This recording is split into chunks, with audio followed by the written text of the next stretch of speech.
Hola, bona tarda. Em dic Òscar. Bona tarda. Soc un tio de Míriam, i no sé si em para. No? I vinc a explicar-vos una mica què és el barranquisme i l'expedició que vam fer i la reunió. Vosaltres sabeu què és el barranquisme o no? No? Ho sí? No.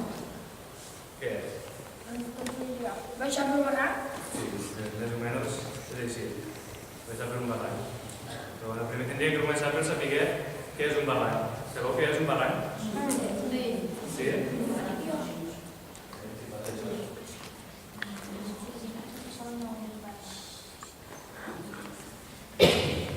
Sabeu què és un barranc, no? Què és?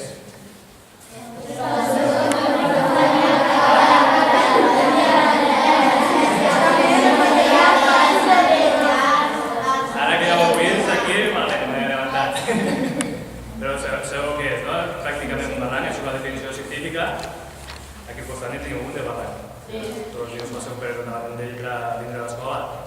Però bueno, el que barranquisme és deixar els barrancs. Però la part esportiva dels barrancs. Perquè aquí no tindria gràcia baixar pel barranc este, perquè és tot pla i no hi ha cascades ni hi ha res. A la muntanya, com l'aigua té que salvar grans desnivells, és on està la part que té gràcia dels barrancs. És on se formen les gorges i tot. Sabeu què és una gorja? No.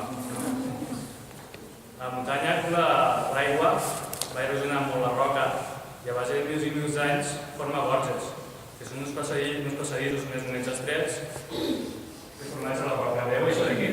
És com un passadís. Per això fa mils d'anys era tot roca massissa. I a base de mils i mils d'anys que ha anat passant aigua, se va erosionant i es formen les gorges. És la part esportiva dels barrancs, que és la més interessant per la seva bellesa i per els obstacles que trobes. Sabeu quan és això? No tant. El port. Això és el barranc que passa per aquí al costat, però el port. No ho pregunto mai també l'aigua del barranc este, com baixes? El port. Ve del port. Però aquí l'aigua del barranc que se forma. Tenim aquí que és com un riu. Allí tenim una forma aquesta que és així requeixada i és molt bonic. O sigui, el barranc de la Vall Figuera. I quan arriba aquí, se'ns entendrà de corrent, es diu barranc de la Vall Cervera.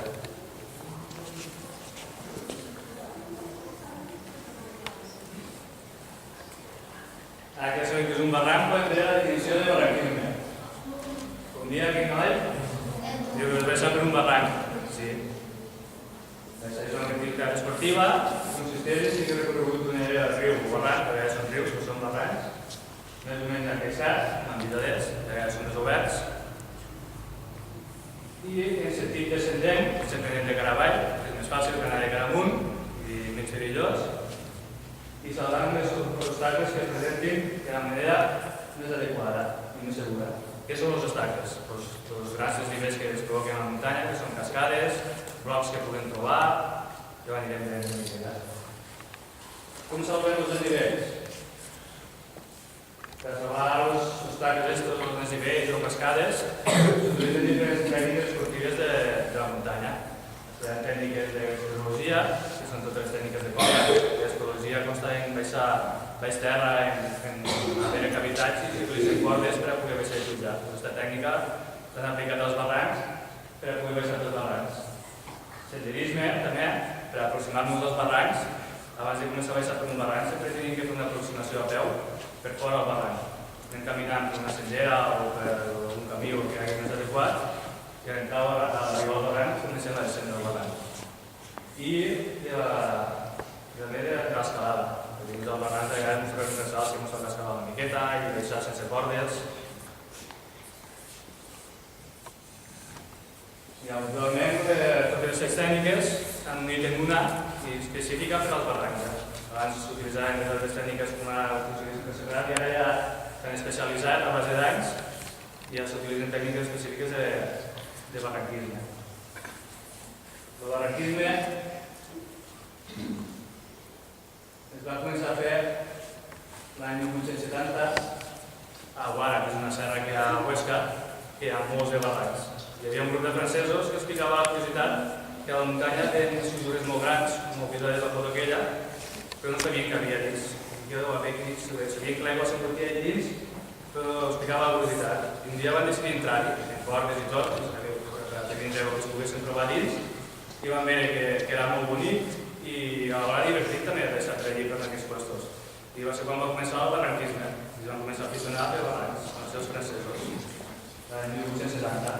Aquí tinc una foto del primer barranc per al centre, no van ser ells, no són ells els que ensenyen el barranc, que era el 1870, no havien fotos en color, suposo, llavors. És un barranc de Guara, que es diu Mascun.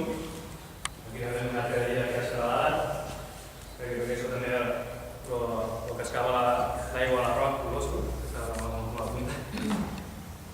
Aquí es veu bé també com escava l'aigua a la roca, està arribat a formar les gorges dels barrancs.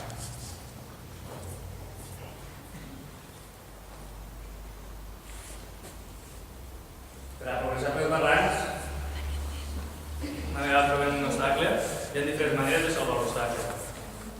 Una és el salt. Si les condicions són adequades, podem saltar a l'aigua. Sempre que vaig haver una bassa prou profunda, sempre vaig ser un company abans a comprovar-ho, podem saltar a l'aigua i si és que hi ha una bona recepció i tot, progressem d'aquesta manera. L'altra manera és fent-ho volant. Sempre que també la roca ho permetisca, moltes vegades la roca està polida d'aquesta manera que ens podem tirar tipus tobogant com si fos una papar, que no ho és, però com si ho fos, i sempre que vaig a una bassa prou profunda també per a cop, que si no ens faríem mal. I quan no podem fer-ho d'una manera ni de l'altra, ho fem en cordes, per acabar. Ja es quan instal·lem les cordes i l'antès i tot el rotllo,